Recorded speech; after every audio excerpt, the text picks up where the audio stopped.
ప్రభువైన యేసుక్రీస్తునామములో అందరికీ వందనాలు.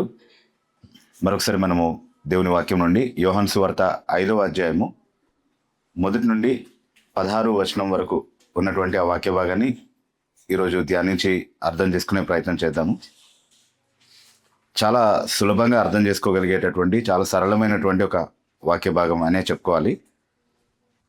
అయితే అందులో నుండి మనం గమనించి అన్వయించుకోగలిగినటువంటి కొన్ని విషయాల గురించి మనం మాట్లాడుకుందాం. సో ఇక్కడ ఏం చదువుతున్నామనంటే, యేసుక్రీస్తు ప్రభు యూదుల ఒక పండుగ ఉండడం కారణంగా యెరూషలేముకి వెళ్ళాడు అని చూస్తున్నాం మనం మొదటి వచనంలో.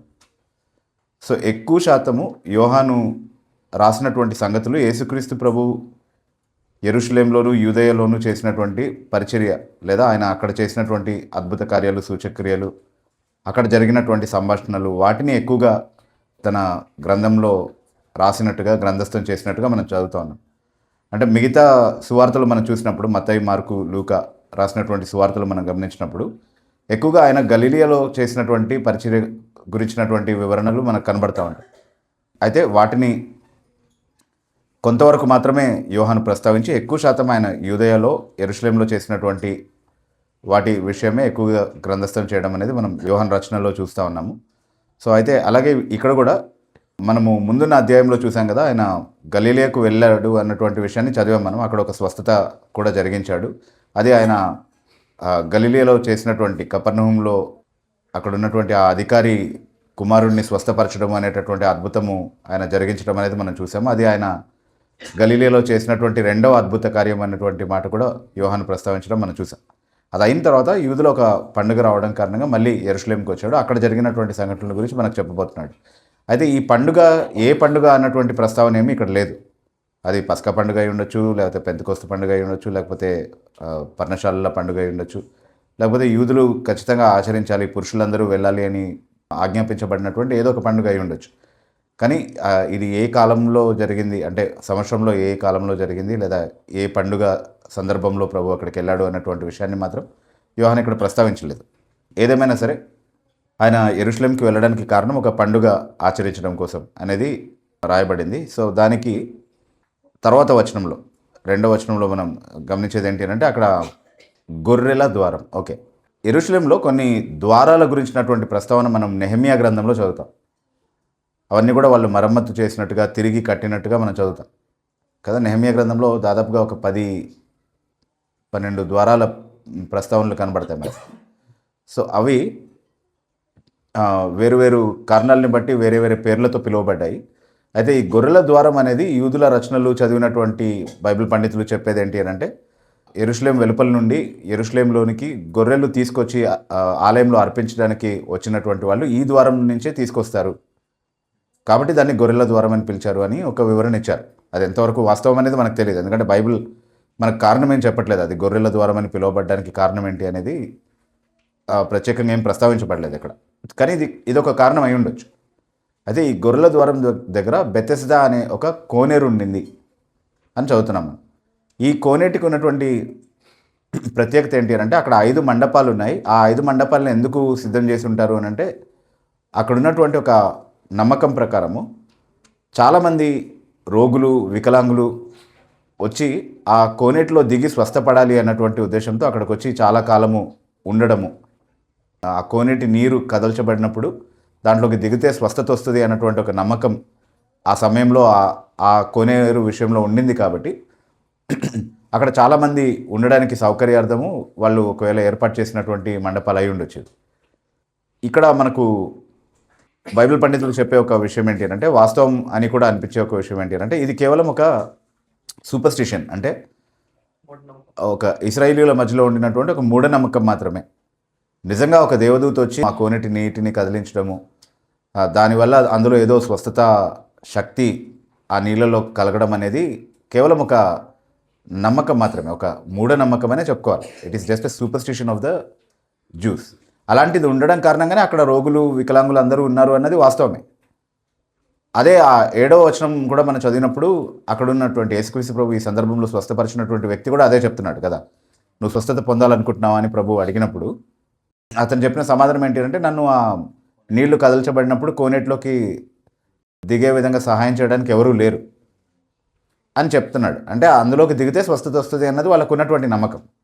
కానీ మనకు సమస్య ఎక్కడ వస్తుంది అంటే ఇక్కడ తెలుగు బైబిల్లో 3వ వచనం కావచ్చు, అలాగే ఇంగ్లీష్ బైబిల్లో 4వ వచనం కావచ్చు, అక్కడ యోహానే ఆ మాట చెప్తున్నట్టుగా మనకు అనిపిస్తుంది కదా.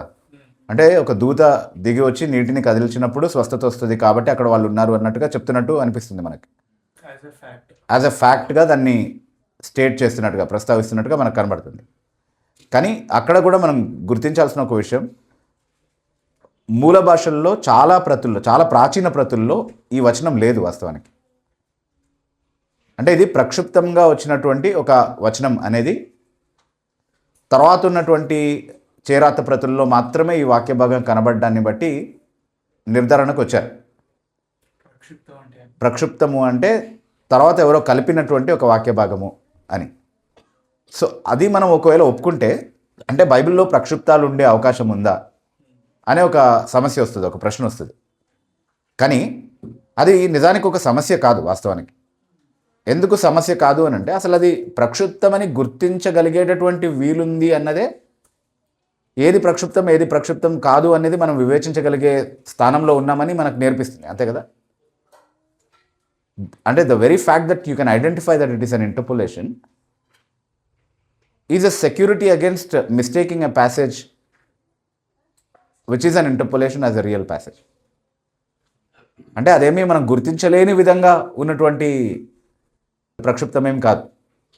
ఇక్కడ ఏదో కలిపారు అని తెలుసుకునే విధంగానే కలపబడింది. అది కూడా బైబిల్లో లేనిదేదో కలపాలన్నటువంటి ఉద్దేశపూర్వకంగా చేసింది కాదు. వాస్తవానికి ఈ ప్రక్షిప్తాలు బైబిల్లోకి ప్రవేశించడానికి కారణం ఏంటి అని అంటే, ఇప్పుడు ఒకవేళ మనం ఒక పుస్తకం రాస్తున్నాం అనుకోండి, ఒక కాపీ రాస్తున్నాం, లేదా బైబిల్లో ఉన్నటువంటి ఒక వచనం పైన ఏదైనా కామెంట్ రాస్తున్నాం అనుకోండి, ఎలా చేస్తాం దాన్ని?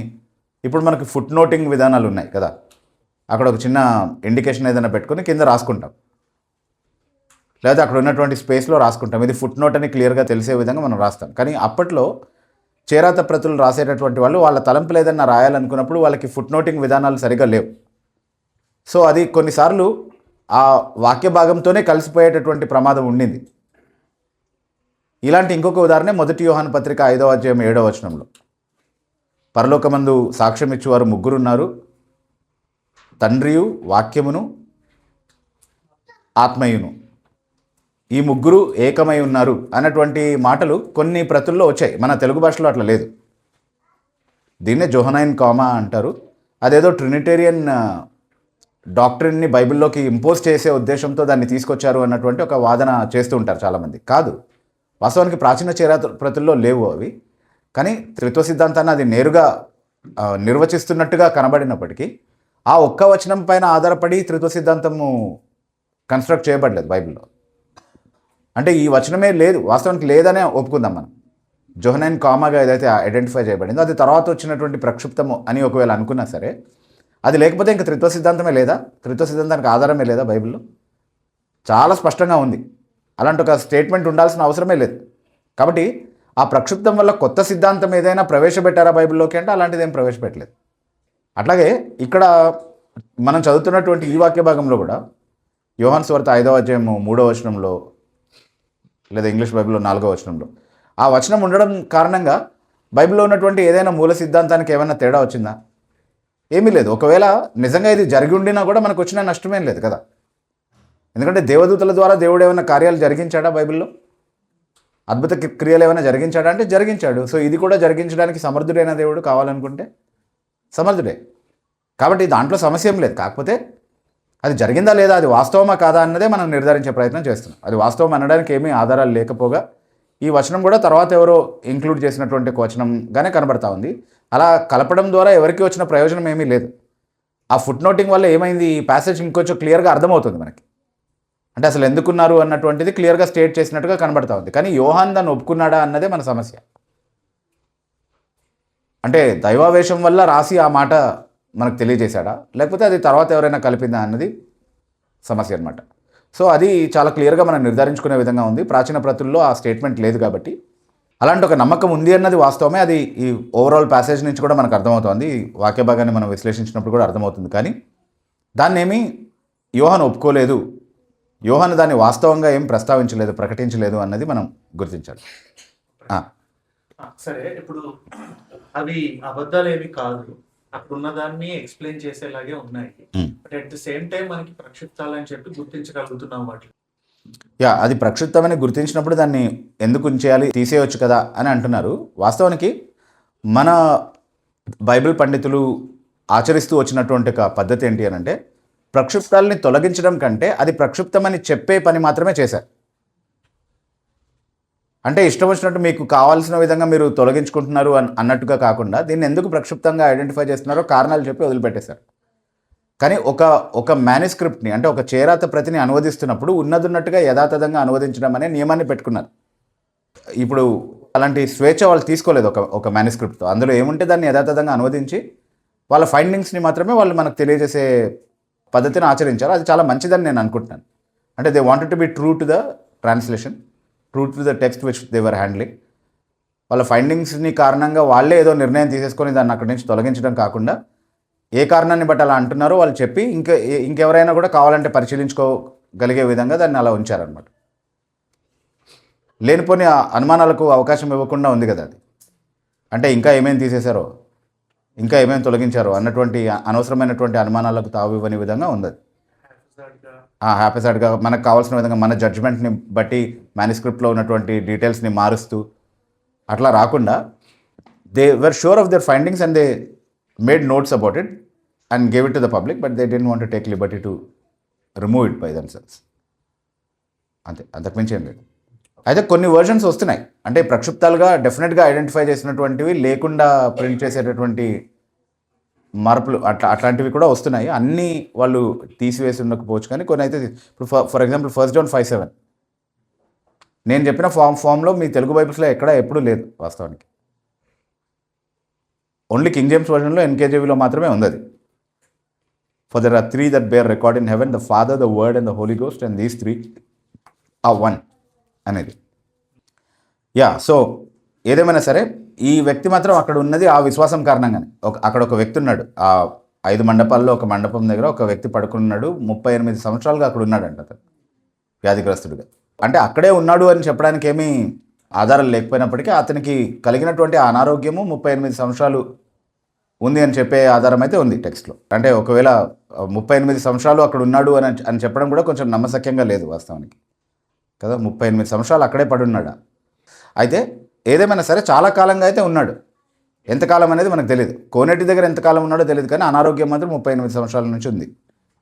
ఇది అంటే ఇక్కడ జరుగుతున్నటువంటిది కేవలం ఒక మూఢనమ్మకం అని చెప్పడానికి కూడా చాలా కారణాలు ఉన్నాయి. చాలా కాలంగా అక్కడ ఉన్నాడు అని అంటే ఇస్రాయెల్లో ఎంతమంది వికలాంగులు ఉండొచ్చు, ఎంతమంది అనారోగ్యంతో ఉన్నటువంటి వాళ్ళు ఉండుండొచ్చు.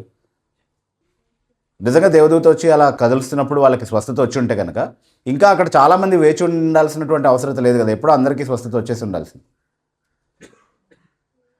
అనే ఒక వాదన వస్తుంది. కానీ మళ్ళీ ఇంకొక కోణం నుంచి ఆలోచించినప్పుడు అంటే ఎంత తరచుగా లేదా ఎంత ఆలస్యంగా దేవదూత వచ్చి ఈ నీటిని కదల్చిన పని చేసింది అనేది మనకు చెప్పబడలేదు అక్కడ.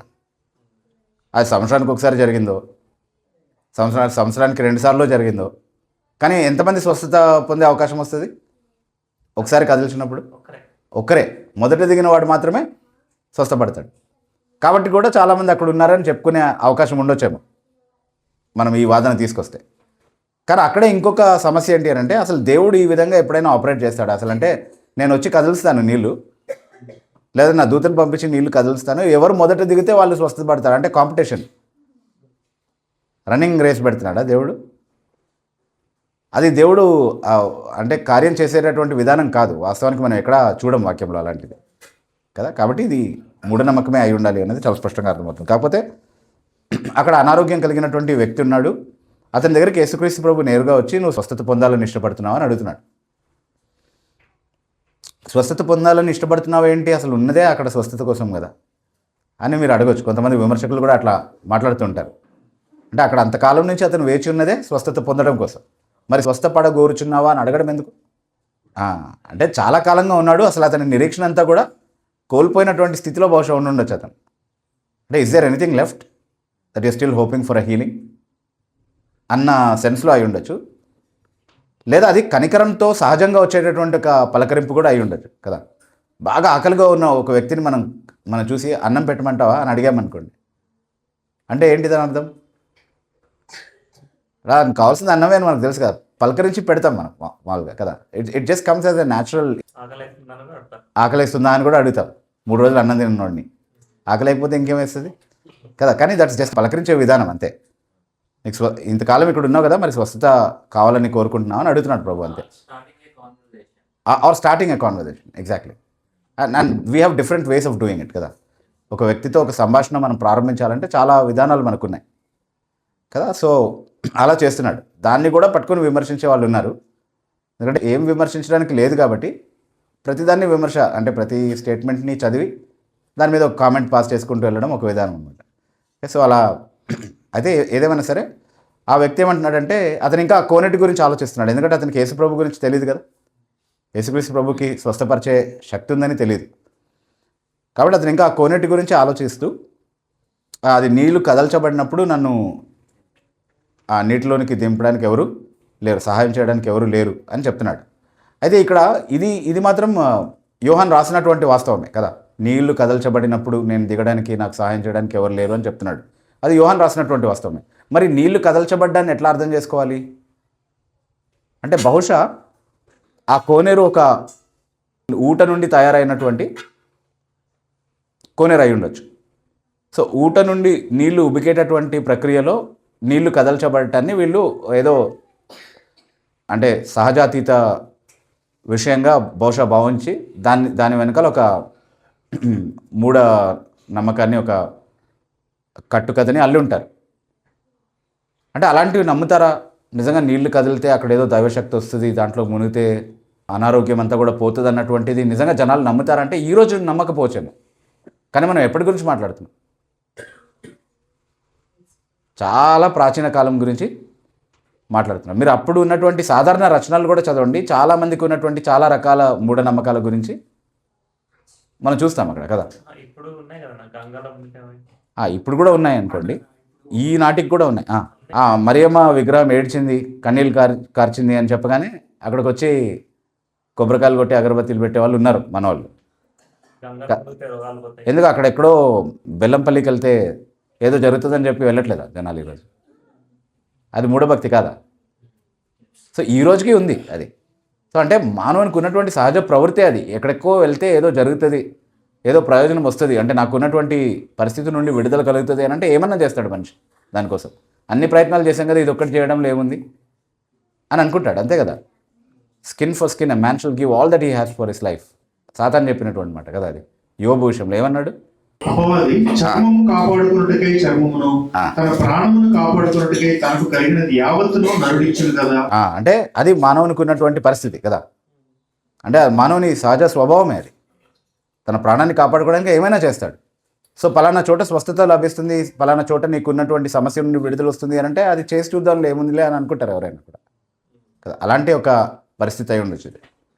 సో మొత్తానికి ఆ కోనేటిలో దిగడానికి నాకు సహాయపడడానికి ఎవరూ లేరు, అందుకని స్వస్థత వచ్చే అవకాశమే లేదన్నట్టుగా మాట్లాడుతున్నాడు అతను.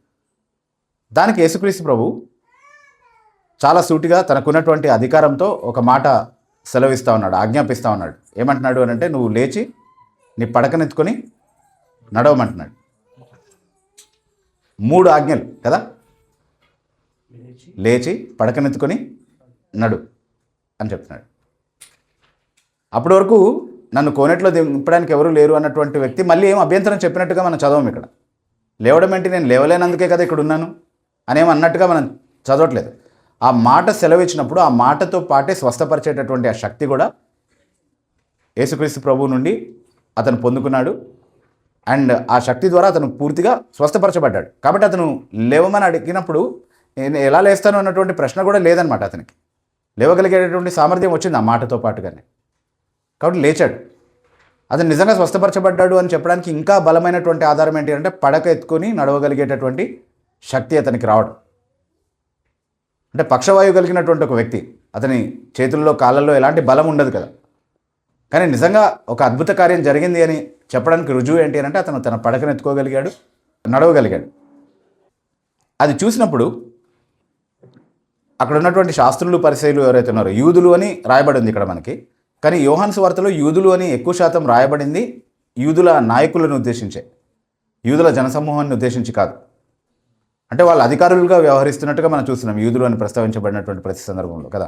మొదటి అధ్యాయం నుంచే చూస్తున్నాం మనం. యూదుల్లో కొంతమంది బాప్తిస్మం ఇచ్చి యోహాన్ దగ్గరకు వచ్చి అతన్ని పరిశీలించే పని చేస్తున్నట్టుగా మనం చూస్తూ ఉన్నాం. అదే అధికారులు చేయాల్సినటువంటి పని కదా. అట్లాగే ఇంకా చాలా సందర్భాల్లో యూదులు అని ప్రస్తావించబడినప్పుడు అదే మనం చూస్తూ ఉన్నాం. యూదుల మత నాయకుల ప్రస్తావన అది, లేదా యూదుల ప్రతినిధులుగా ఉన్నటువంటి వారి ప్రస్తావన మత నాయకుల గురించి, అంటే పరిసయ్యుల గురించి, శాస్త్రుల గురించి అది మాట్లాడుతున్నారు.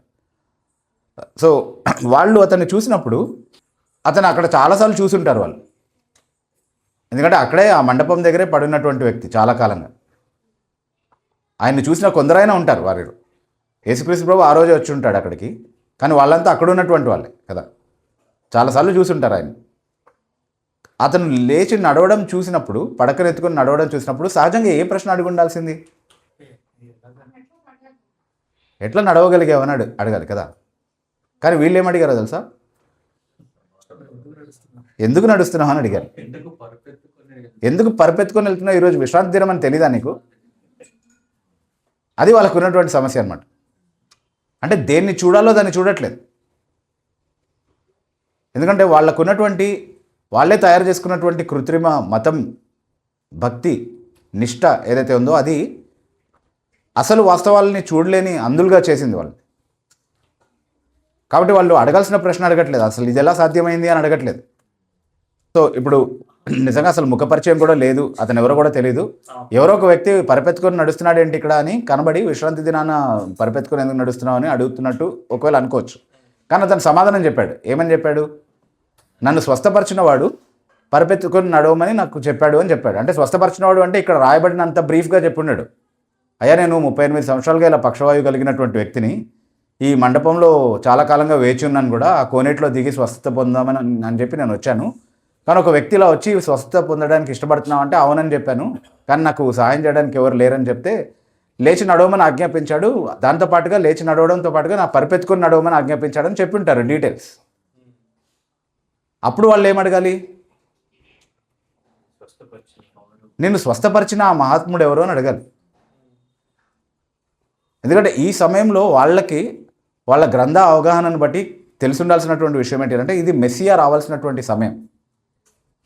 అంటే వాళ్ళకి దానియేలు చేసినటువంటి ప్రవచనాల ఆధారంగా కావచ్చు, ఇతర ప్రవక్తలు చేసినటువంటి ప్రవచనాల ఆధారంగా కావచ్చు, కాలాలు, సమయాలు సరిగ్గా అంచనా వేసేటటువంటి అవకాశం ఉండింది లేఖనాల ఆధారంగా. దానియేలు ప్రవచించినటువంటి 70 వారాల ప్రవచనం ఉంది, అదంతా కూడా సరిగ్గా నెరవేరేటటువంటి సమయం ఆసన్నమైంది.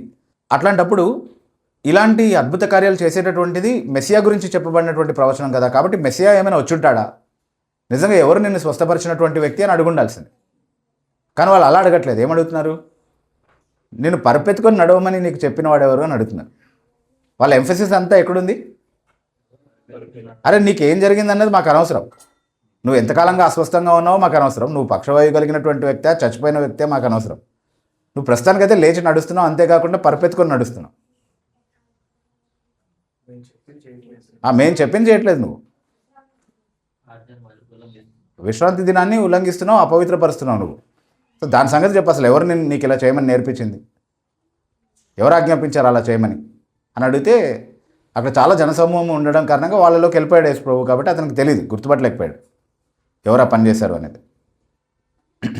యేసు ప్రభు కూడా అక్కడే నిలబడి ఏమీ చూపించుకోవట్లేదు, నేనే నేనే అని కదా. Look at me, it's me అని చెప్పట్లేదు. ఆయన చేయాలనుకున్న పని చేశాడు, వెళ్ళిపోయాడు.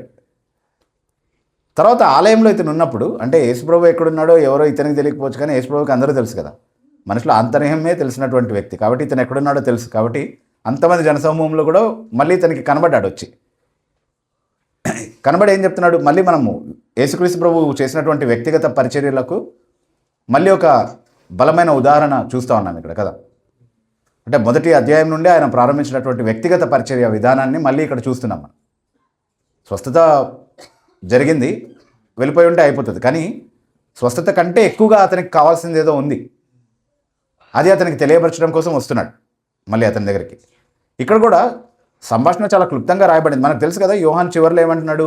యేసుప్రభు చేసింది చెప్పింది అంతా కూడా రాయాలంటే భూమి మీద ఉన్న పుస్తకాలు సరిపోవని చెప్పాడు కదా. కాబట్టి ఆయన చెప్పింది అంతా వివరంగా చెప్పి ఉండకపోవచ్చు. Only the conclusion statements or summary statements are recorded for us. సారాంశంగా ముగింపుగా ఏం మనం అర్థం చేసుకోవాలో అంతవరకే చెప్తున్నారు. యోహాన్ ఏం చెప్తున్నాడు అని అంటే, నువ్వు స్వస్థత పొందావు కదా, దీనికంటే ఘోరమైనది జరగకుండా ఉండడానికి పాపం చేయకు, ఇక పాపం చేయక ఎప్పుడు అని చెప్తున్నట్టుగా యోహాన్ చెప్పాడు మనకి. కానీ అంతే చెప్పుంటాడా? దీనికంటే ఘోరమైనది ఏంటో కూడా చెప్పుంటాడు కదా. దీనికంటే ఘోరమైనదంటే ఇంకో ఘోరమైనటువంటి వ్యాధి వస్తుందని కాదు,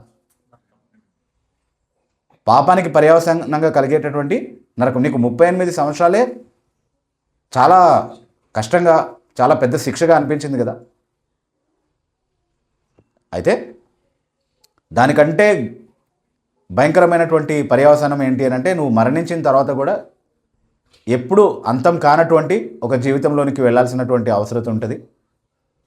ఆ నరక శిక్షను నువ్వు తప్పించుకోవాలి అని అంటే ఇంకెప్పుడు పాపం చేయొద్దు, నీ పాపం నుండి విడుదలకు నేనే మార్గం అని కూడా చెప్పుంటాడు. ఎందుకంటే అలా చెప్పినటువంటి దాఖలాలు వేరే సందర్భాల్లో ఉన్నాయి కదా. మళ్ళీ దాన్ని ఇక్కడ రిపీట్ చేయాల్సినటువంటి అవసరం లేదు. నీతో మాట్లాడుతున్న మెస్సియాని నేనే అని చెప్పలేదా? పోయిన అధ్యాయంలో చూసాం కదా మనం. సో అలా తను బయలుపరుచుకొని ఉంటాడు ఈ వ్యక్తికి. సో మొత్తానికి పాపం నుండి విడుదల, పాపం చేయకుండా ఉండేటటువంటి హెచ్చరిక, సువార్తలో ఉన్నటువంటి సారాంశాలుగా ఉన్నటువంటి ఈ విషయాల్ని ప్రభు అతనికి చెప్పినట్టుగా యోహాను మనకు రాస్తూ ఉన్నాడు ఇక్కడ. సో అది విన్నప్పుడు ఈ వ్యక్తి వెంటనే అతను అర్థం చేసుకున్నటువంటి సువార్తకు లోబడి యేసుక్రీస్తు ప్రభువును వెంబడించినట్టుగా మనం ఏం చూడట్లేదు. అతను వెళ్ళి ఏం చేశాడు? మళ్ళీ వెళ్ళి వాళ్ళకి చెప్పాడు. ఎవరైతే అడిగారో, ఇందాక నాకు మీరు అడిగారు కదా, ఇదిగో ఇతనే అని చూపించాడు అనమాట. యా, చెప్పాడు. అంటే యేసు అంటే వాళ్ళకంటే తెలుస్తుంది, ఆయనేం ఫేమస్ కాదు కదా అక్కడ. అప్పట్లో మీడియా లేదు, ఏమీ లేదు, చాలామందికి ఉండేది కూడా. సో యేసు అంటే ఎవరు? సో డెఫినెట్లీ చూపించి ఉండాలి ఆ వ్యక్తిని, ఇదిగో ఇతనే నన్ను స్వస్థపరిచింది. ఓకే, కాకపోతే ఇక్కడ 2 అభిప్రాయాలు ఉన్నాయి. వాళ్ళు ఎలా దానికి ప్రతిస్పందిస్తారో అతను అంచనా వేయలేకపోయాడు. కాబట్టి బహుశా అంటే యేసుక్రీస్తు ప్రభుకి అతను చేసినటువంటి పని విషయమై గుర్తింపు ఇవ్వడం కోసం, క్రెడిట్ ఇవ్వడం కోసం చెప్పుంటాడు అనేది ఒక అభిప్రాయం అయి ఉండొచ్చు. కానీ వేరొక పాసిబిలిటీ కూడా ఉంది, ఇంకోలా కూడా దాన్ని ఆలోచించవచ్చు మనం. ఇరికించడానికి కూడా కావచ్చు. ఒకవేళ ఇరికించడానికి అన్నటువంటిది అంటే నిజంగా అతన్ని, యేసుక్రీస్తు ప్రభువుని ఇబ్బంది పెట్టడం, ఎవరైతే అతనికి వ్యతిరేకంగా మాట్లాడుతున్నారు అంటే పరిసయ్యులు కూడా మాట్లాడి ఉంటారు కదా, అసలు విశ్రాంతి దినం రోజు ఏం చేయాలో తెలీదా, ఇలాంటి మాటలు ఎవరు చెప్పారు నీకు అని గద్దింపుతో ఒకవేళ మాట్లాడి ఉంటారు. ఎందుకు అని అంటే తర్వాత అధ్యాయంలో చూసినాం మనం, 9వ అధ్యాయంలో అతను ఒక అంధుడైనటువంటి వ్యక్తిని స్వస్థపరిచినప్పుడు అతన్ని చాలా రకాలుగా వాళ్ళు ఇబ్బంది పెట్టి చాలా రకాల ప్రశ్నలు అడిగినట్టుగా మనం చూస్తున్నాం. సో అదే పరిసయ్యుల గురించి మాట్లాడుతున్నాం ఇక్కడ కూడా మనం, ఆ యూదులే వీళ్ళు కదా. కాబట్టి వీళ్ళేమి అంత క్యాజువల్గా అడిగి ఉండరు, దాన్ని పర్వాలేదులే అన్న టోన్లో అడిగి ఉండకపోవచ్చు. ఖచ్చితంగా వాళ్ళు ఏం చేయాలనుకుంటున్నారో, వాళ్ళ వైఖరి ఏంటో దాని విషయంలో వాళ్ళు చెప్పి ఉంటారు. సో అలాంటి వ్యక్తుల దగ్గరికి వెళ్ళి మళ్ళీ చెప్పాల్సినటువంటి అవసరత లేదు. కానీ ఒకవేళ నిజంగా యేసుక్రీస్తు ప్రభు ఎవరో వాళ్ళకి చూపించాలన్నటువంటి ఉద్దేశంతోనే ఆయన చెప్పుంటే కనుక అది చాలా భయంకరమైనటువంటి ఒక పాఠాన్ని మనకు నేర్పిస్తుంది కదా. అంటే 38 సంవత్సరాలుగా నువ్వు బంధకంలో ఉంటే నిన్ను విడుదల చేసినటువంటి వ్యక్తి కంటే నిన్ను బంధించినటువంటి ఆ మూఢనమ్మకం, ఆ మనుషులు కల్పించినటువంటి మతం యొక్క శక్తి ఎంత ప్రభావవంతమైనది కదా. దాని నుంచి ఇంకా నీ హృదయం విడిపించబడలేదు. బహుశా అది కూడా అయి ఉండొచ్చు. అట్లా అవుతే కనుక ఇది చాలా సందర్భాల్లో ఇంకా మనం చూస్తున్నాం కదా, ఈ వీళ్ళకు ఉన్నటువంటి మత విశ్వాసాల ప్రభావం, అంటే మనుషులు కల్పించినటువంటి మతాచారాలు, మత విశ్వాసాలు చాలా ప్రభావవంతమైనవి. అందులో ఉన్నటువంటి వారిని చాలా బలంగా బంధించగలిగేవి కూడా. సో అలాంటి ఒక వ్యవస్థకు బందీగా ఉన్నాడు ఇతను. దాన్ని నడిపించే నాయకుల్ని తృప్తిపరిచేటటువంటి ఆలోచన కలిగి ఉన్నాడు అన్నటువంటి ఆరోపణలు చేయాల్సి వస్తుంది అతని మీద. అదే కనుక నిజమైతే కనుక ఇది చాలా భయంకరమైనటువంటి ఒక పాఠాన్ని మనకు నేర్పిస్తాం. నమ్మక ద్రోహం చేశాడు అని చెప్పుకోవాలి యేసు ప్రభుకి ఒకలాగా, అంటే మన భాషలో మాట్లాడుకోవాలంటే తనకు మేలు చేసినటువంటి ఒక వ్యక్తికి. యేసు ప్రభు అంటే పాప క్షమాపణ గురించి, పాపాలకు క్షమించబడినప్పుడు ఆ విధంగా స్పందించినట్లుగా ఎవరిని చూడము కదా. ఒక వ్యక్తిని యా స్వస్థపరచడం కానీ పాపం ఇక్కడ కూడా ఎక్కువగా పాపం చేయొద్దని పాపాల గురించి మాట్లాడుతున్నప్పుడు అంటే ఇక్కడ ఏ పాపం అయితే అతని రోగానికి కారణమై ఉండిందో ఆ పాపాన్ని యేసుప్రభు క్షమించి ఉంటాడు. కానీ ఖచ్చితంగా అది రక్షణకు ఆధారం అని చెప్పడానికి ఏమీ లేదు కదా. ఓకే అది ఓకే. సో అయినా ఇదే దీని వివరణ అని నేను చెప్పట్లేదు, రెండు విధాలుగా కూడా చూడొచ్చు దాన్ని. బహుశా ఇదంతా అంచనా వేయకుండా ఇలా జరుగుతుంది, ఇతను వీళ్ళు యేసుక్రీస్తు ప్రభుని హింసిస్తారు ఈ కారణాన్ని బట్టి అని తెలియకుండా కూడా చెప్పుండొచ్చు. అంటే అతనికి ఉన్నటువంటి సంతోషాన్ని బట్టి, ఎగ్జైట్మెంట్ని బట్టి, ఇదిగో ఇతనే నన్ను నాకు స్వస్థపరిచిందని మంచి ఉద్దేశంతో చెప్పి ఉండొచ్చు. లేదా వాళ్ళ నమ్మకాలు కలిగి ఉన్నటువంటి వ్యక్తిగా వాళ్ళకి నమ్మకత్వం చూపించడం కోసం కూడా చెప్పి ఉండొచ్చు, మనకు తెలియదు. But what ever the case was, he was hasty. అంటే కొన్నిసార్లు యేసుక్రీస్తు ప్రభు మీరు ఎవరికి చెప్పొద్దు అని చెప్పిన సందర్భాల్లో కూడా స్వస్థపడిన వాళ్ళు వెళ్ళి అందరికీ చెప్పొచ్చారు వాళ్ళు కదా. సో అలాంటి ఒక సందర్భం కూడా అయి ఉండొచ్చు. ఇది ఇక్కడ చెప్పొద్దని ఏం చెప్పలేదు, కానీ చెప్పొద్దని చెప్పలేదు కాబట్టి కూడా చెప్పి ఉంటాడు, నువ్వేం చెప్పొద్దని చెప్పలేదు కదా అన్న విధంగా. Solution వచ్చేసి he goes out and seeks people and particularly ఇతన్ని ఆయన సీక్ చేయడం అనేది లైక్ Samaritan woman. సో పాజిటివ్గా తీసుకునే అవకాశమే ఎక్కువగా కనబడుతుంది మేడం. బహుశా అతను రక్షింపబడి ఉండొచ్చు, కానీ ఇలా జరుగుతుందని తెలిసి ఉండకపోవచ్చు. అంతెందుకు ఆ అందురైనటువంటి వ్యక్తిని ఆయన స్వస్థపరిచినప్పుడు అతను కూడా నన్ను స్వస్థపరిచింది యేసుక్రీస్తు ప్రభు అని చెప్పాడు కదా వాళ్ళకి. యేసు నన్ను స్వస్థపరచాడని చెప్పాడు కదా. అతను ఏమేం చేశాడో అన్నీ కూడా చెప్పాడు వాళ్ళకి, కానీ అతని ఉద్దేశం సరైనది అక్కడ. సో అలాగే అయి ఉండొచ్చు ఇది కూడా. సిన్ నో మోర్ అనేది కూడా మారు మనసు పొందినటువంటి ఒక వ్యక్తికి ఇచ్చేటటువంటి హెచ్చరికగా కనబడతా ఉంది కదా, ఇంకా పాపం చేయొద్దు అని. కాబట్టి ఈ రెండు వివరణల్లో ఎక్కువగా మనం అంగీకరించగలిగేది మాత్రం అతను తెలియకుండా చేశాడు, లేకపోతే ఆలోచన లేకుండా చేశాడు, లేకపోతే అతను సంతోషం పట్టలేక చేసినటువంటి పని అది. ఓకే, ఏదేమైనా సరే అది యేసుక్రీస్తు ప్రభుని హింసించడానికి దారి తీసినట్టుగా మనం చదువుతా ఉన్నాం 16వ వచనంలో. వాళ్ళు ఆ కారణాన్ని బట్టి ఆయన హింసించారు అని చదువుతున్నాం పరిసయ్యులు. ఇక్కడ కనబడుతుంది కదా వాళ్ళ క్రూర ప్రవృత్తి ఏంటో. అంటే నిజంగా ఇప్పుడైతే క్లియర్ అయిపోయింది కదా, ఈ వ్యక్తిని స్వస్థపరిచాడు యేసు ప్రభు అనేది. స్వస్థపరిచావా, అలా ఎలా స్వస్థపరిచావు అంటే నువ్వు నిజంగా దేవుని వద్ద నుండి వచ్చినటువంటి వ్యక్తి అయి ఉండాలని అనుకోవట్లేదు వాళ్ళు. విశ్రాంతి రోజు స్వస్థపరిచావంటే డెఫినెట్గా నువ్వు దేవుని శక్తి ద్వారా చేయట్లేదు ఈ పని అన్నది వాళ్ళ వైఖరి. అదే వాళ్ళు 9వ అధ్యాయంలో చెప్పారు, ఆ అందురైనటువంటి వ్యక్తిని స్వస్థపరిచినప్పుడు ఇతను విశ్రాంతి దినాన్ని ఆచరించట్లేదు కాబట్టి ఇతను దేవుని దగ్గర నుంచి వచ్చినటువంటి వ్యక్తి కాదు అని అంటున్నారు. అది వాళ్ళకు ఉన్నటువంటి సమస్య అన్నమాట. సో నిజంగా ప్రశ్న ఏంటి అని అంటే, యేసుక్రీస్తు ప్రభు విశ్రాంతి దినాన్ని ఆచరించలేదా అనేది. వాక్యం చెప్పిన విధంగా యేసుక్రీస్తు ప్రభు విశ్రాంతి దినాన్ని ఆచరించాడు, దాన్ని ఎప్పుడూ ఉల్లంఘించలేదు. కానీ యూదుల సాంప్రదాయం ప్రకారం వాళ్ళు పెట్టుకున్నటువంటి నియమాల ప్రకారం విశ్రాంతి దినాన్ని ఆచరించలేదు. ఆచరించొద్దు అన్నదే ఆయన నేర్పించినటువంటి బోధ, తన ఆదర్శం ద్వారా కావచ్చు, తన ఆజ్ఞ ద్వారా కూడా కావచ్చు. వాళ్ళు మోషే పీఠం మీద కూర్చుని మీకు చెప్తున్నటువంటి విషయాలు మీరు పాటించండి, అంటే మోషే ధర్మశాస్త్రంతో అనుగుణంగా వాళ్ళు బోధించేటటువంటి బోధలు మీరు పాటించండి, కానీ వాళ్ళు చేస్తున్నవన్నీ మీరు చేయకండి అని అంటున్నాడు. ఎందుకంటే వాళ్ళు మనుషులపైన మోయలేని భారాన్ని మోపేటటువంటి ఒక మత వ్యవస్థను తయారు చేసుకున్నారు. దేవుని కనికరం కలిగినటువంటి నియమం విశ్రాంతి దినం దేనికోసం ఉద్దేశించబడింది? విశ్రాంతి కొరకే. అది దేవుడిని ఆరాధించడం కోసం, మనుషుల విశ్రాంతి కోసం, మనుషుల క్షేమం కోసం ఉద్దేశించబడింది. కానీ వీళ్ళు దాన్ని అన్నిటికంటే భారభరితమైనటువంటి బంధకంతో కూడినటువంటి ఒక వ్యవస్థగా మార్చేశారు. దాన్ని ఉల్లంఘించాడు యేసుక్రీస్తు ప్రభు. సో ఈ వాక్య భాగంలో నుండి మనం నేర్చుకోగలిగేటటువంటి పాఠాల గురించి మనం ఆలోచిస్తున్నప్పుడు, స్వస్థత అనేది యేసుక్రీస్తు ప్రభు తన పరిచర్యలో సాధారణంగా ఎప్పుడూ చేసినటువంటి క్రియ కదా. ఎందుకు చేశాడు అంటే ఆయన దేవుని వద్ద నుండే పంపబడ్డాడని, ఆయన చెప్తున్నటువంటి మాటలు దేవుని మాటలని రుజువు చేయడం కోసం. అలాగే ఆయన కనికరం కనబరిచేటటువంటి వ్యక్తిగా కూడా చాలాసార్లు చాలా అద్భుతాలు చేశాడు, చాలా స్వస్థతలు చేశాడు. అదంతా కూడా ఆయన పరిచర్య అంతట్లో కూడా జరిగినటువంటి కార్యమే. కాకపోతే ఇక్కడ ఈ అద్భుతము ప్రస్తావించబడ్డానికి, ఇక్కడ యేసుక్రీస్తు ప్రభు చేసినటువంటి ఈ కార్యం ప్రస్తావించబడ్డానికి కారణము, సాధారణంగా అన్ని సందర్భాల్లోనూ ఆయన చేసినటువంటి అద్భుతాలు ఎందుకు ప్రస్తావించారో అందుకే చేయలేదు. ఇది ఒక ప్రత్యేకమైనటువంటి ఉద్దేశంతో యోహాను మనకు రాశాడు ఈ సంఘటన. ఉద్దేశం ఏంటి అని అంటే, యేసుక్రీస్తు ప్రభు కావాలనే విశ్రాంతి దినం రోజు అతన్ని స్వస్థపరిచాడు. ఇంకెప్పుడైనా చేసి ఉండొచ్చు అది కదా. అతనికి ఉన్నది చాలా భయంకరమైనటువంటి రోగమే, కానీ ఈరోజే చచ్చిపోతాడన్నటువంటి రోగమేం కాదు. 38 సంవత్సరాలుగా అలా ఉన్నవాడు ఇంకొక రోజు ఉండగలుగుతాడు.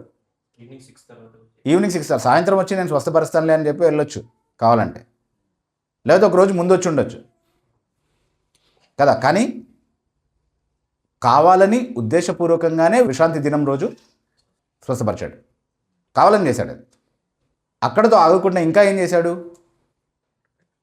నీ పరిపెత్తుకొని నడవమని చెప్పాడు. నీ పరిపెత్తుకొని నడవమని చెప్పాడు. మరి అదేమన్నా విశ్రాంతి దినానికి ఉల్లంఘన అని అనుకోవచ్చా మనం అంటే? లేదు. కొన్ని మినహాయింపులు ఉన్నాయని మనం చదువుతున్నాం యేసుక్రీస్తు ప్రభు ప్రవర్తనలో. అలాగే వాక్యాన్ని సాధారణంగా చదివినప్పుడు కనికరానికి సంబంధించినటువంటి క్రియలకు మినహాయింపు ఉంది. అది ఎప్పుడైనా చేయొచ్చు, విశ్రాంతి రోజు కూడా చేయొచ్చు. విశ్రాంతి దినం రోజు ఇతరులకు కనికరం చూపించేటటువంటి క్రియలు చేయకూడదని ఏమీ లేదు. అందుకే నేను కనికరాన్ని కోరుతాను, బలిని కాదు అన్నటువంటి మాటల్ని ఇదే సందర్భంలో యేసుక్రీస్తు ప్రభు కొన్ని సందర్భాల్లో ప్రస్తావించినట్టుగా మనం చూస్తున్నాం.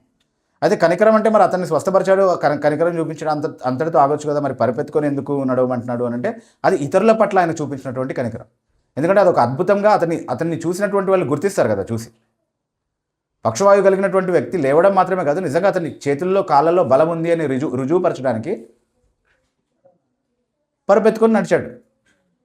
అది ఇతరుల పట్ల అంటే యేసుక్రీస్తు ప్రభు నిజంగా దేవుని వద్ద నుండి పంపబడ్డాడు అని ఇతరులకు కూడా రుజువు చేసేటటువంటి ఒక కనికరంతో కూడినటువంటి కార్యం అది. కాబట్టి does it fall under the exceptions to what can be done on the sabbath day? Yes. అంటే విశ్రాంతి దినం రోజు మనం చేయగలిగేటటువంటి పనుల మినహాయింపులు కొన్ని ఉన్నాయి కదా, ఇవి చేయొచ్చు అని. ఆ మినహాయింపులో ఇది వస్తుందా అంటే వస్తుంది ఖచ్చితంగా. కాబట్టి ఆయన చేసింది పాపమేం కాదు. సో దేవుని నియమాన్ని ఆయన ఎక్కడో ఉల్లంఘించలేదు, కానీ వాళ్ళ నియమాన్ని మాత్రం ఖచ్చితంగా ఆయన ఉల్లంఘించడం మాత్రమే కాకుండా ఆ స్వస్థపడినటువంటి ఆ వ్యక్తి చేత కూడా ఉల్లంఘింపజేశాడు దాన్ని. Not only did he violate it, but he also caused the other person to violate it. దాని నుంచి మనం ఏం నేర్చుకుంటాం, ఏం ఆదర్శం నేర్చుకుంటాం యేసుక్రీస్తు ప్రభు దగ్గర నుంచి? మనుషులు కల్పించినటువంటి మత వ్యవస్థ ఏదైతే ఉందో, మనుషులు కల్పించినటువంటి మతాచారాలు ఏవైతే ఉన్నాయో వాటికి వ్యతిరేకంగా యేసుక్రీస్తు ప్రభు జీవించాడు. అంటే నేను కేవలం దాంతో రాజీ పడకుండా నేను ఉన్నాను, ఎందుకంటే అందరితో సమాధానంగా ఉండాలి కదా, కాబట్టి నేను రాజీ పడకుండా వాళ్ళతో నేను వేరుగా ఉన్నానంతవరకు సరిపోదా? అలా సరిపెట్టుకోలేదు యేసు ప్రభు. దాన్ని ఉల్లంఘించి చూపించాడు, దాన్ని ఎదిరించి చూపించాడు, దానికి వ్యతిరేకమైనది చేసి చూపించాడు. అది కూడా బహిరంగంగా చేశాడు. ఇలా చేస్తే వాళ్ళు నన్ను హింసిస్తారు, ఇలా చేసినప్పుడు దీనికి పర్యవసానాలు ఉంటాయి అని యేసుక్రీస్తు ప్రభువుకి తెలుసా తెలీదా? ఇది గందరగోళాన్ని సృష్టిస్తుందని తెలుసా తెలీదా? తెలుసు. మరి ఎందుకు చేశాడు అంటే అది చేయాల్సిన పని కాబట్టే చేశాడు. ఈ వ్యక్తిని పక్షవాయువు అన్నటువంటి బంధకంలో నుండి విడుదల చేయడంతో పాటుగా పరిసయ్యుల మత వ్యవస్థలో ఉన్నటువంటి ఆ బంధకం నుండి ఇంకా అనేకులను విడిపించాలన్నటువంటి ఉద్దేశంతో ఆయన ఆ పని చేశాడు. That was a much greater redemption needed కదా. ఒక వ్యక్తిని స్వస్థపరచడం కంటే కూడా మతాచారాల్లో నుండి మనుషులు కల్పించినటువంటి మత వ్యవస్థ నుండి వాళ్ళని విడిపించడం అనేది ఇంకా ఎక్కువగా అవసరమైనటువంటి విషయం. ఈ రోజున్న చాలామంది జ్ఞానవంతులు ఏం చెప్తారంటే కాదు వాళ్ళు చేస్తుందే మనం చేస్తూ వాళ్ళని మనం సంపాదించుకోవాలని చెప్తారు. యేసు ప్రభు అలా చేయలేదు. ఆయన చాలా విప్లవాత్మకంగా పనిచేసినట్టుగా మనం చూస్తా ఉన్నాం. అది మనం ప్రభు నుండి నేర్చుకోలేకపోతే, ప్రభు చేసినటువంటి ఆ విషయాన్ని మనం ఆచరణలో పెట్టి చూపించలేకపోతే మన సమాజంలో ఉన్నటువంటి రుగ్మతలకు ఎప్పుడూ ఒక పరిష్కారం అనేది దొరకదు. మన సామాజిక రుగ్మతలు కావచ్చు, లేకపోతే సంఘంలో ఉన్నటువంటి దుర్బోధలు కావచ్చు, వాటికి వ్యతిరేకమైనది మనం చేసి వాటిని ఎదిరించే విధంగా మనం ప్రవర్తించకపోతే, అది చాలామంది దృష్టిని ఆకర్షించే విధంగా, చాలామందిని ఆలోచింపజేసే విధంగా ఒకవేళ మనం ప్రాక్టికల్ కేవలం నోటి మాటగా చెప్పడం మాత్రమే కాదు, వాళ్ళతో రాజీ పడకుండా దూరంగా ఉండడం మాత్రమే కాదు, దానికి వ్యతిరేకమైనది మనం చేసి చూపించకపోతే, అది తప్పు అని మనం ప్రకటించకపోతే, విప్లవాత్మకమైనటువంటి ఒక ఆలోచన విధానాన్ని మన సంఘంలోనూ సమాజంలోనూ మనం తీసుకురాలేకపోతే కనుక ప్రభు యొక్క ఆదర్శాన్ని మనం ఆచరించినటువంటి వాళ్ళం కాము అన్నటువంటి పాఠాన్ని నేర్పించడం కోసమే యోహాను ఈ సంఘటన రాశాడు. ఇలా చాలా సందర్భాల్లో చేశాడు ప్రభు కదా. ఓల్డ్ టెస్టిమెంట్ లో కూడా చూస్తాం కదా, థస్ సేస్ ద లార్డ్ అని చెప్పి ఎస్కేల్ జెర్మయా అంత వింసంగా ఏం ఉండదు కదా. వాళ్ళు డైరెక్ట్ గా దేవుని మాటలు చెప్తారు. సో అలానే యేసుప్రభు వారు కూడా ఎగ్జాక్ట్లీ అంటే దేవుడు ఏం చెప్పమన్నాడో అది పర్యవసానాల గురించి ఆలోచించకుండా ఉన్నట్టుగా చెప్పారు వాళ్ళు. జనాలు తిరగబడుతున్నప్పుడు ఇంకా నొక్కి చెప్పారు దాన్ని. అరే అరే తిరగబడుతున్నారు, వాళ్ళ పల్స్ని బట్టి మనం అర్థం చేసుకోవాలి, we should catch the mood of the floor, దాన్ని బట్టి మనం రెస్పాండ్ అవ్వాలి అని ఎప్పుడు అనుకోలేదు వాళ్ళు. చెప్పాలనుకునేది వాళ్ళు కరాఖండిగా చెప్పారు. దానికి వ్యతిరేకంగా ఏ విధంగా సాక్ష్యం ఇవ్వమని దేవుడు వాళ్ళని ప్రేరేపించాడో అలా చేశారు వాళ్ళు. అదే యేసుప్రభు కూడా ఇక్కడ చేస్తున్నాడు.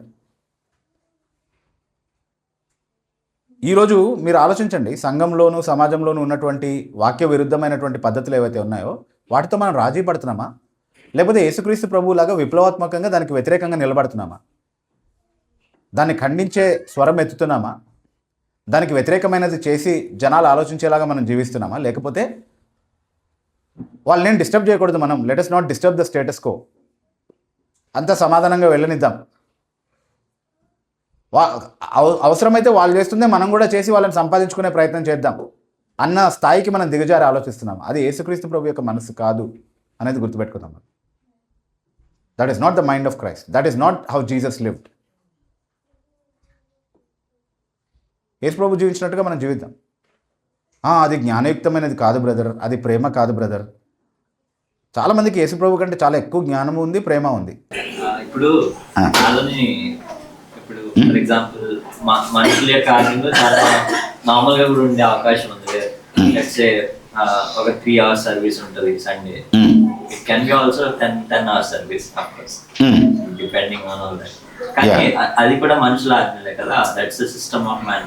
ఎస్, అంటే ఇప్పుడు మనుషులు కల్పించినటువంటి ఆజ్ఞలు అని మనం చెప్తున్నప్పుడు దేవుని ఆజ్ఞలకు అదనంగా ఇలాగే చేయాలి అని చెప్పినటువంటి విధానాలు ఏవైతే ఉన్నాయో దాని గురించి చెప్తున్నాం మనం. అంటే ఇప్పుడు ఒక ఆరాధన క్రమం ఎట్లా ఉండాలి, ఎప్పుడు ప్రారంభం అవ్వాలి, ఎప్పుడు ముగించాలి అనేది మనం నిర్ణయించుకునే అధికారం మనకు లేదా అంటే ఉంది. ఎందుకంటే అది ఎక్కడ దాని విషయంలో ఎలాంటి ఇన్స్ట్రక్షన్స్ లేవు కదా వాక్యంలో. కానీ కాబట్టి మూడు గంటల ఆరాధనలో పాల్గొనాలి అని అంటే దానికి వ్యతిరేకంగా మనం ఏం చేయాల్సిన అవసరం లేదు. కానీ 10 గంటల ఆరాధన పెడతామని కూడా అన్నాడు జోయల్. అలా చెప్తే ఆలోచించాలి మనం ఏం చేయాలనేది. అలా పెట్టుకునే వాళ్ళే అదే మనం ఏమైనా చేయాలా అనేది ఆలోచించాలి. అప్పుడు దాన్ని ఉల్లంఘించి చూపించాల్సిన అవసరం రావచ్చు ఒక్కొక్కసారి.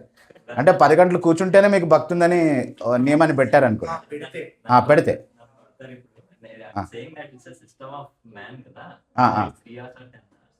యా నో అంటే that is just an incidental in worship. And దాన్ని కూడా ఎట్లా ఒక ఆచారం లాగా ఇట్లాగే చేయాలని మనం ఏమీ రుద్దట్లేదు ఎవరిపైన.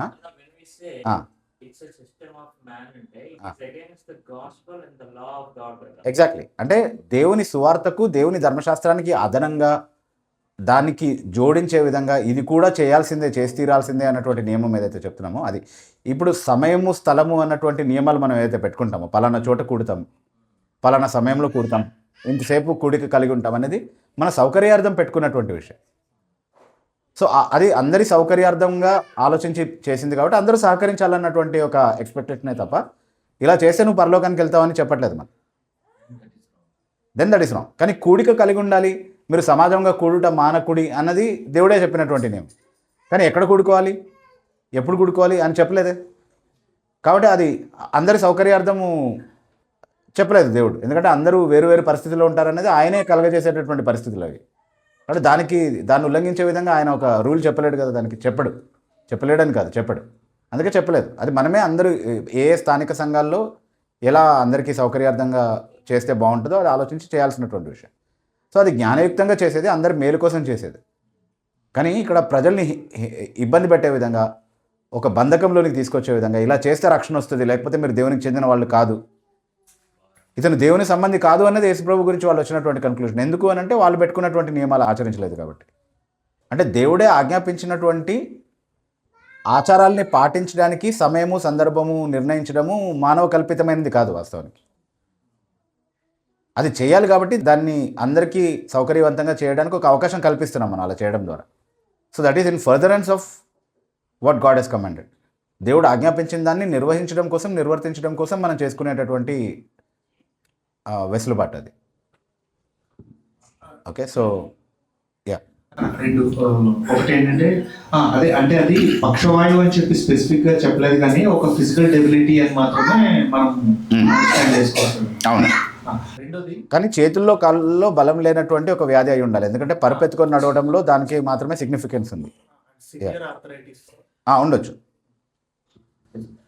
ఇంకొకటి ఏంటంటే ఇప్పుడు యేసు ప్రభు స్వస్థపరిచాడు. వాళ్ళ దృష్టిలో అది ఆ రోజు చేయకూడదు.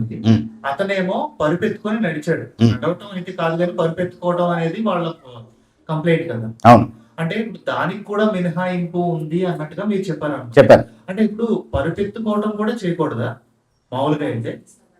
వాళ్ళు అసలు ఏమీ ఎత్తుకోరు. అంటే మీరు వాడి గురించి చెప్పట్లేదు. ఓల్డ్ టెస్టిమెంట్ లో కూడా మినహాయింపు అనే ఆస్పెక్ట్ చెప్పారు మీరు. అలా చెప్తున్నప్పుడు పరుపెత్తుకోవడం గురించి కూడా లేదు, అంటే కఠినమైన ఏ పని చేయకూడదు, భారభరితమైనటువంటి ఏ పని చేయకూడదు, ఉపాధికి సంబంధించినటువంటి పనులు చేయకూడదు ప్రత్యేకంగా.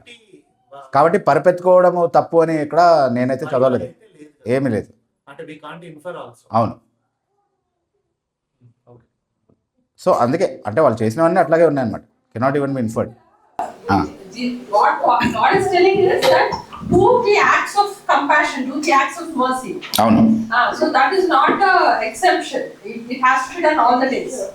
That is an exception to the Sabbath. అంటే it can be done even on a Sabbath day. అదే చెప్తున్నాం. యా, అంటే 3 ఎక్సెప్షన్స్ ఉన్నాయి ఎప్పుడు కూడా సాబత్లో. Acts of mercy, acts of necessity and acts of piety. అంటే కనికరానికి సంబంధించినటువంటి క్రియలు ఏవైతే ఉన్నాయో, అట్లాగే అత్యవసరంగా చేయాల్సినవి, ఈరోజు చేస్తేనే అవుతుంది అన్నటువంటి పనులు ఏవైతే ఉన్నాయో అవి, అట్లాగే భక్తికి సంబంధించినటువంటి క్రియలు, అవి కూడా పనులే కదా. ఇప్పుడు మీరు ప్రయాణం చేసి ఇంత దూరం రావాలి సంఘానికి రావడానికి, అది పనైనా కదా. అంటే ప్రయాణం, దూర ప్రయాణాలు నిషిద్ధం కదా విశ్రాంతి దినం రోజు. మరి ఎందుకు వస్తున్నారు అంటే అది భక్తికి సంబంధించినటువంటి క్రియ కాబట్టి చేయొచ్చు కదా. సో అట్లా. సో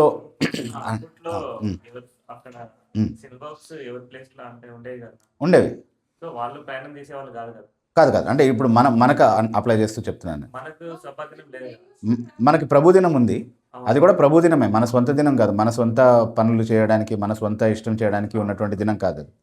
కానీ మినహాయింపులు మాత్రం చాలా లిబరల్గానే మనం పాటిస్తున్నాం. ఎందుకంటే ఆ మినహాయింపులు ఉన్నాయి కాబట్టి. కానీ ఆ మినహాయింపులు ఉన్నంత మాత్రాన ప్రభుదినానికి ప్రత్యేకత లేదని అనుకోకూడదు ఎవరు కూడా. ప్రభుదినమే, అది ప్రభుదినంగానే ఆచరించబడాలి. అంటే ఇప్పుడు ఇలా ప్రభువు చూపించినటువంటి మినహాయింపుల్ని చూపించి ఒక అవకాశంగా దాన్ని తీసుకోవద్దు. ఆ రోజే చేయగలిగినటువంటి పనులు, అంటే ఆ రోజు మాత్రమే చేయగలిగేటటువంటి పనులు చేయొచ్చు. కానీ ఇప్పుడు సంఘంగా కూడటం మనం మానకూడదు, సమాజంగా కూడటం మానకూడదు అన్నది ఒక నియమం ఉంది. ఎప్పుడు సమాజంగా కూడుతున్నాము? అపోస్తలీయ కాలం నుండి కూడా ప్రభు దినాన వాళ్ళు కూడి వచ్చి రొట్టె విరిచినట్టుగా మనం చూస్తున్నాం. ఆదివారం మేము రొట్టె విరిచినట్టు కూడి వచ్చినప్పుడు అని చదువుతున్నాం మనం. సో సమాజంగా కూడటం మానకూడదు. కానీ చాలాసార్లు చాలామంది ఎలా చేస్తుంటారంటే, ఇంకా ఈరోజు ఇంకా వేరే పని ఏం లేదు కాబట్టి వెళ్ళొచ్చు. అంటే ఏదైనా ఇది కాకుండా, చర్చ్ కాకుండా ఇంకేదైనా ప్రోగ్రాం వచ్చిందంటే దానికి వెళ్ళడానికి ప్రయారిటీ ఇస్తారు. అక్కడికి వెళ్ళకపోతే అవ్వదు, ఖచ్చితంగా వెళ్ళి తీరాల్సిందే అన్నటువంటి పరిస్థితి లేకపోయినా చాయిస్ ఉంది కదా. రోజు వెళ్ళలేదు కదా చర్చ్కి, కాబట్టి ఇంకోటి ఇప్పుడు అడిషనల్గా వచ్చిన దానికి ప్రాధాన్యత ఇద్దాం, వెళ్ళిపోదాం అని అనుకుంటున్నారు. You have no right to do that. No one has the right to do that. ఆ రోజు చేస్తే తప్ప అవ్వదు అన్నటువంటి పరిస్థితి అయితేగా. కానీ లేకపోతే మనం ఏం చెప్తున్నాము, అవసరం లేకపోయినా వేరే పనులు చేస్తున్నాం. అంటే వేరే ఏం పని లేనప్పుడు చేయాల్సింది సంఘంగా కూడటం అని మనం చెప్తున్నాం, అంతే, చెప్పకనే, అంతే కదా. అంటే we really do not have any particular priority for the church because there is nothing else to do. I'll go and attend the church. అది మన వైఖరిని బయటపెట్టేటటువంటి విషయం. అలా చేయొద్దు ఎప్పుడు కూడా. ఓకే. సో ప్రభు ఇచ్చినటువంటి మినహాయింపుల్ని అవకాశంగా తీసుకొని, ఇదిగో నా ఇష్టం, నేను కావాలన్నప్పుడు వస్తాను లేకపోతే లేదు అని అనుకోవడానికి లేదు. అది కాదు ప్రభు నేర్పించిన పాఠం ఇక్కడ.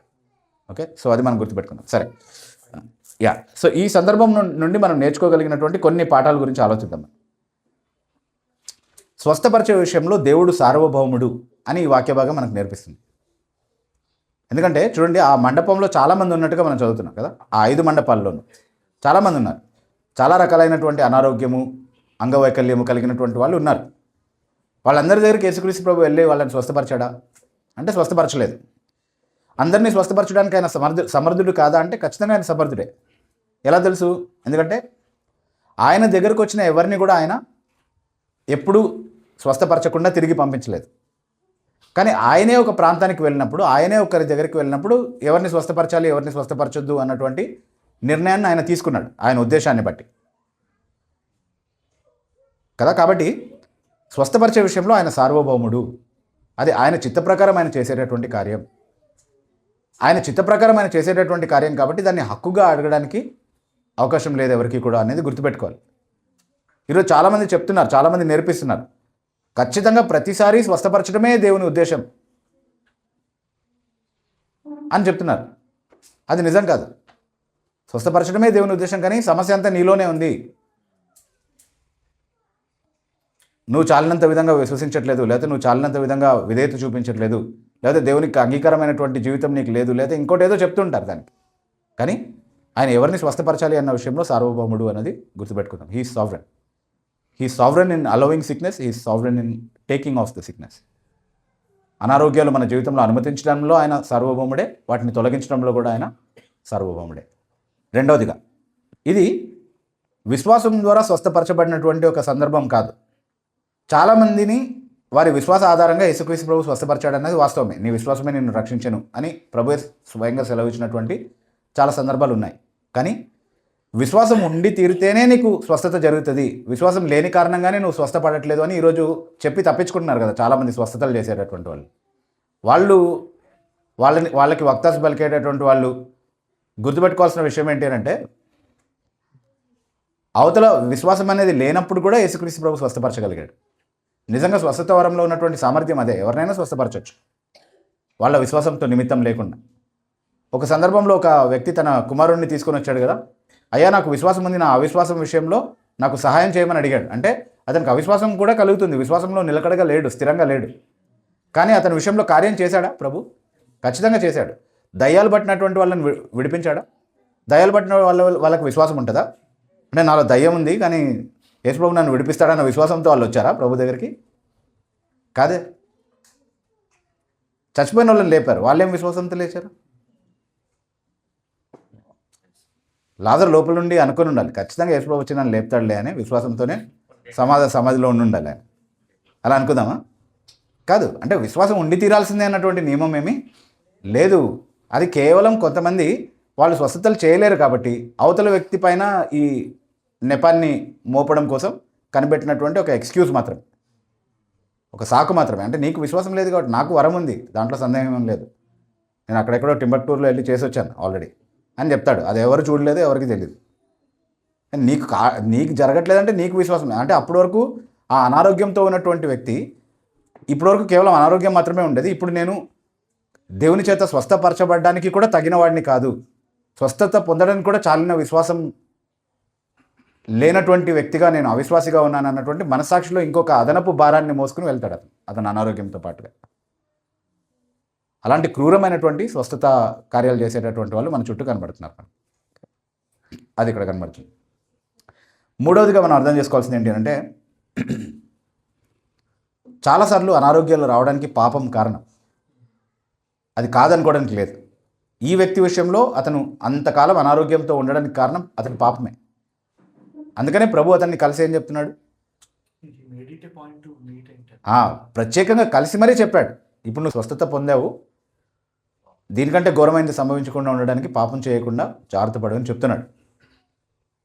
అయితే అనారోగ్యం కలిగిన ప్రతి సందర్భంలోనూ ఇది పాపం కారణంగానే వచ్చిందని అనుకోవడానికి ఏమీ అవకాశం లేదు. పౌలుకి శరీరంలో ముళ్ళు అనుగ్రహించబడింది, అది తనకు కలిగినటువంటి అనేక ప్రత్యక్షతలను బట్టి తను హెచ్చిపోకుండా, అంటే పాపం చేయకుండా జాగ్రత్త పడడం కోసం ఇవ్వబడినటువంటి సమస్య. యోబు విషయంలో దేవుని మహిమార్థమే అది, దేవుని యొక్క కృప విజయం తన జీవితంలో ప్రదర్శించబడేటటువంటి ఒక రంగంగా తన జీవితాన్ని దేవుడు మలుచుకొని అతని జీవితంలో అనారోగ్యము అన్ని రకాల సమస్యలు అనుమతించాడు. అది ఇంకొక కారణం అనారోగ్యం రావడానికి. అంతెందుకు ఈ 9వ అధ్యాయంలో, ఇది యోహాను సువార్త 9వ అధ్యాయంలో శిష్యులు అడుగుతారు నేరుగా, ఈ వ్యక్తి పాపం చేశాడా లేకపోతే ఇతని తల్లిదండ్రులు పాపం చేశాడా ఇతను అంధుడుగా పుట్టడానికి అని. దానికి ఈ వ్యక్తి చేసిన పాపాన్ని బట్టి కూడా కాదు, తల్లిదండ్రుల పాపాన్ని బట్టి కూడా కాదని చాలా సూటిగా చెప్పాడు ప్రభు. కాబట్టి అన్ని సందర్భాల్లోనూ పాపాన్ని బట్టే వస్తుంది అనారోగ్యం అని అనుకోవడానికి లేదు. కానీ అనారోగ్యం కలిగిన ప్రతి ఒక్కరు కూడా ఆలోచించుకోవాల్సింది ఏంటి అంటే, దీనికి తగింది ఏదైనా నా జీవితంలో ఉందా నేను సరి చేసుకోవాల్సింది అనేది మాత్రం ఖచ్చితంగా ఆలోచించుకోవాల్సినటువంటి విషయం. ఓకే, తర్వాత 4వదిగా, మానవుని పతన స్వభావం ఎంత భయంకరమైనదో పాపం ఎంత ఘోరమైనటువంటి బంధకమో ఈ పాఠం మనకు నేర్పిస్తా ఉంది.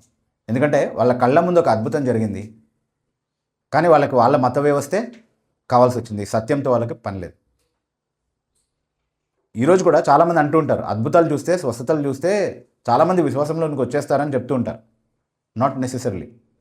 ఎన్ని అద్భుతాలు చూసినా, ఎన్ని స్వస్థతలు చూసినా, మారు మనస్సు, విశ్వాసం అనేటటువంటి అద్భుతం ఒక వ్యక్తి అంతరంగంలో దేవుడు జరిగించకపోతే, అది ప్రత్యేకంగా దేవుడు చేయాల్సినటువంటి వేరొక అద్భుతం, అది దేవుడు ఒక వ్యక్తి అంతరంగంలో జరిగించకపోతే ఎన్ని అద్భుతాలు చూసినా, ఎన్ని స్వస్థతలు చూసినా ఎవరు రక్షింపబడరు. తీర్పు చూసినా కూడా, దేవుని భయంకరమైనటువంటి తీర్పు హస్తం చూసినా కూడా ఎవరు రక్షింపబడరు. సొదొమ గొమొర వాళ్ళ సందర్భం జ్ఞాపకం ఉంది కదా, వాళ్ళందరూ అంధత్వంతో మొత్తబడ్డారు. అయినప్పటికీ తలుపు ఎక్కడుందని వెతికారు తప్ప లోతుని పట్టుకోవడానికి. వాళ్ళేం మారుమనసు పొందలేదు. సో అద్భుతం జరిగిన వెంటనే ఎవరో మారుమనసు పొందుతారని అనుకోవడం సరైనటువంటి ఆలోచన కాదు. అని చివరిగా గుర్తుపెట్టుకుందాం, ప్రభు యొక్క మాదిరిని మనం అనుసరిద్దాం.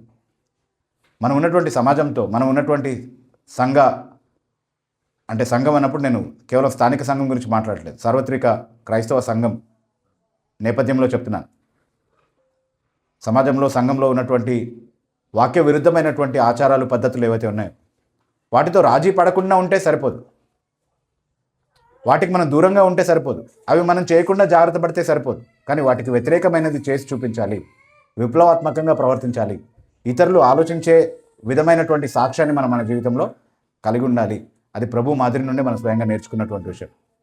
సో అలా జీవించగలిగేటటువంటి కృప దేవుడు మనందరికీ అనుగ్రహించుగాక. దేవుడి కొద్ది మాటలు జీవించుగాక.